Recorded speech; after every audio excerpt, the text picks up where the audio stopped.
শহর আগরতলাকে যানজট মুক্ত করতে পৌর নিগম বদ্ধপরিকর। পাশাপাশি শহরের উচ্ছেদ হওয়া হকারদের পুনর্বাসনে সরকার মানবিক। আজ রাজধানীতে সড়ক ও নির্মাণ কাজ পরিদর্শনে বেরিয়ে এই কথা জানিয়েছেন মেয়র বিধায়ক দীপক মজুমদার।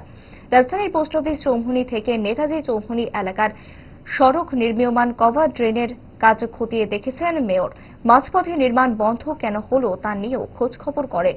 এদিন মেয়রের সঙ্গী ছিলেন কর্পোরেটর রত্ন দত্ত, পুর নিগমের পদস্থ আধিকারিকরা। সরকারি জমি বেদখল সহ জনপথ আগলে বাণিজ্য যে আর চালানো যাবে না তারও স্পষ্ট ইঙ্গিত দিয়ে রাখলেন মেয়র বিধায়ক দীপক মজুমদার। দেখুন কি ছিল মেয়রের বক্তব্য।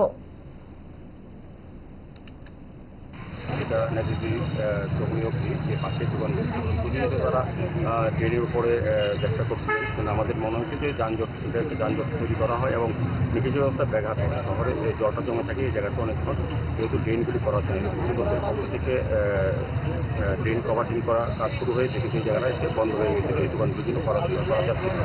সেক্ষেত্রে মাননীয় মুখ্যমন্ত্রীর সঙ্গেও আমরা কথা বলেছি, এই এলাকায় যারা ব্যবসা করছেন তাদের সঙ্গে কথা বলা হয়েছে। সম্মিলিতভাবে মাননীয় মুখ্যমন্ত্রীর নির্দেশ বলেন বা ওনার একটা চিন্তাভাবনা থেকে প্রতিদিন কথা আলোচনা করা, কথা সরিয়ে নিয়ে বিকল্প একটা জায়গা ব্যবস্থা করে আমরা আমাদের সরকার আমি মানবিক দৃষ্টিতে কাজ করি।